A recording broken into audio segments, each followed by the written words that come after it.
कश्ती में छेद है, सागर में आंधियां, आशा का जहर पी सो रहा है आदमी। चेतन की ज्योति से दुनिया को जान लिया, दिया तले खुद से ही अजनबी है आदमी। कितने रोज आते हैं, कितने चले जाते हैं, मौत से बेखबर काल खो रहा है आदमी। चाहे जो बन सकता, चाहे जो कर सकता, आदमी भर हो नहीं पा रहा है आदमी।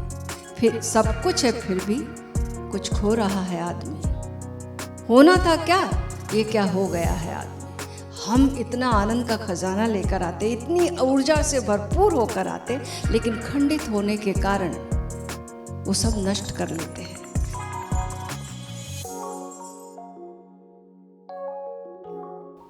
एकांत जब तक दो हैं, जब तक हमने अपने भीतर अद्वैत की अनुभूति नहीं कर ली, जब तक द्वैत में हम हैं, तब तक भय रहेगा।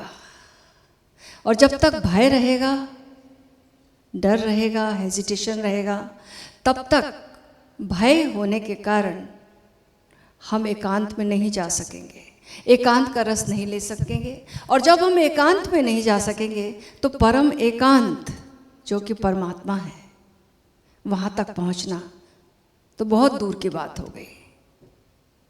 तो पहली बात है कि कैसे हम भीड़ से मुक्त हों, दूसरे से मुक्त हों, फिर अपने भीतर हम इतने खंडों में बटे हुए हैं उससे मुक्त हों। ये खंड खंड इतने हिस्सों में मैं बट चुका हूं कि मेरे हिस्से में कुछ बाकी ही नहीं।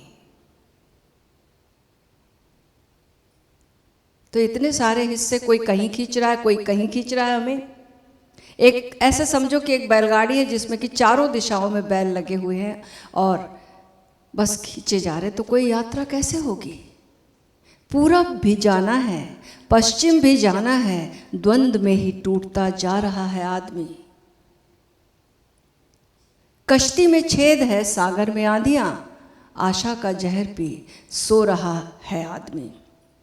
चेतन की ज्योति से दुनिया को जान लिया, दिया तले खुद से ही अजनबी है आदमी। कितने रोज आते हैं, कितने चले जाते हैं, मौत से बेखबर काल खो रहा है आदमी। चाहे जो बन सकता, चाहे जो कर सकता, आदमी भर हो नहीं पा रहा है आदमी। फिर सब कुछ है फिर भी कुछ खो रहा है आदमी। होना था क्या, ये क्या हो गया है आदमी। हम इतना आनंद का खजाना लेकर आते, इतनी ऊर्जा से भरपूर होकर आते, लेकिन खंडित होने के कारण वो सब नष्ट कर लेते हैं। जैसे किसी बर्तन में छेद ही छेद हूँ और उससे पूरी ऊर्जा आ तो रही है लेकिन बही जा रही है। ये हमारी स्थिति है, ये खंड खंड होने के कारण, द्वैत द्वैत होने के कारण। इस अखंडता का अनुभूति करनी है, अगर खंड खंड से पार की अनुभूति करनी है अगर, तो हमें एक ध्यान बहुत ही मदद करेगा।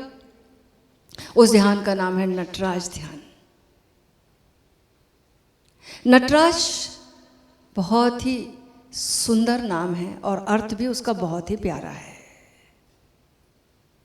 भगवान को लोग सृष्टा और ये संसार को सृष्टि ऐसे द्वैत बना देते हैं, लेकिन नटराज शब्द इस द्वैत को खत्म करता। परमात्मा का नाम हिंदू माइथोलॉजी में दिया है नटराज, भगवान शिव को की प्रतिमा को नटराज कहते हैं। क्या खूबी है इस प्रतिमा में, क्या खूबी है इस प्रतीक में परमात्मा के। खूबी यह है कि जब एक कविता लिखता है एक कवि, तो वो कविता और कवि दोनों अलग अलग हो जाते। कवि मर जाएगा, कविता रह जाएगी, फिर भी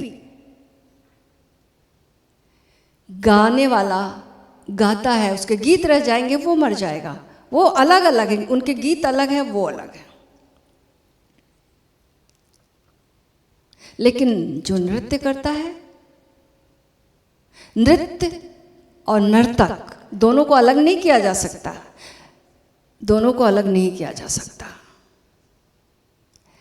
अगर नर्तक नहीं है तो नृत्य नहीं होगा, और नृत्य नहीं है तो वो नर्तक नहीं कहलाएगा।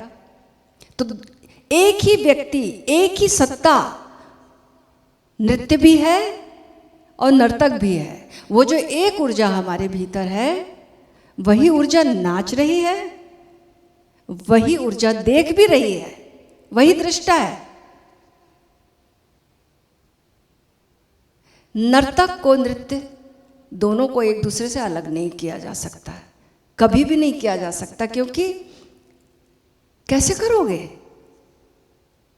नर्तक मर जाएगा, नृत्य नहीं होगा, तो ये संभव ही नहीं है। तो इसलिए इससे, इस ध्यान से इसको करते हुए हम अद्वैत की फीलिंग में जा सकते हैं आसानी से। जब तक हमने अद्वैत की फीलिंग नहीं की, तब तक हमें द्वैत में भय बना रहेगा, जब तक दूसरा है। तो दूसरे से पार जाना है, सबसे सुंदर तरीका ओशो ने दिया। और डूबते डूबते हम ऐसे नाचेंगे, इसमें सब ध्यानों में तो हम साक्षी होते हैं, दृष्टा होते हैं। हम कहते हैं कि श्रोता बन जाओ, संगीत है सुनो और श्रोता की भी याद रखो। हम कहते हैं कि गाओ और अपनी ही आवाज़ सुनो। हम कहते हैं हमिंग करो और अपनी ही वाइब्रेशन को और अपनी ही आवाज़ को भी महसूस करो, साक्षी। लेकिन इस ध्यान में हम कहेंगे कि आप ऐसे नाचो, तल्लीन हो जाओ, केवल नृत्य बचे, एक ही ऊर्जा, बस केवल नृत्य ही नृत्य है। ऐसे नाचो, ऐसे डूबो, ऐसे नृत्य में सराबोर हो जाओ कि केवल नाच बचे। पूरा अस्तित्व ही नाच रहा है, पूरा अस्तित्व नाच रहा है। धरा नाचती है। एक गीत था ओशो के समय, वो गीत बहुत बजता था, हर समय बजता था। Universe is singing a song, universe is dancing along, universe is singing, ऐसा भाव है उसका। उसको हमने हिंदी में किया था कि धरा नाचती है, गगन गुनगुनाता, सूर्य चांद तारों का रास चल रहा है, रास चल रहा है, महारास चल रहा है। ओशो का साया मेरे साथ चल रहा है। तो ये जो पूरा अस्तित्व नाच रहा है, ये लय में घूम रहे चांद तारे, ये पूरा अस्तित्व नृत्य में है। ये ऊर्जा जो है, जिसको कि गॉडलीनेस कहें, वो आनंद के अतिरेक में नाच रही है। आनंद के अतिरेक में सब कुछ, पूरी लीला चल रही है। तो उसी भाव से, जैसे परमात्मा नटराज है, हम भी आज वही हो जाएं। हमारे भीतर भी तो वही छिपा हुआ है।